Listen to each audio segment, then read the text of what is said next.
Alright, this is my video 3, just explanation of what I did in my code. So I did add a result page controller and a result page.dart.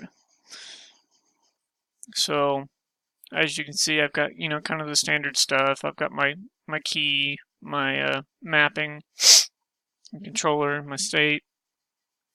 So I did mainly the same thing as what I did that we did in the actual your lectures, and I made it to where the back button was one that we made so they couldn't press the button down here. Let's see, so I've got my text field for this area right here. Then I put my my radio buttons in a list. I was going to go with title with text, but it didn't all fit and didn't look good if the way where the words were split in half, so I just went with icons instead.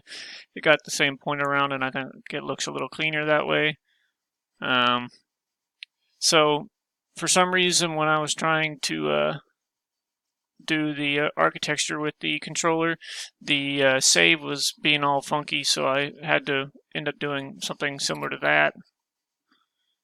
We'll go over here. Oops. That was just one of my test cases just to see I was having an issue, so that's where it worked to figure out how it worked.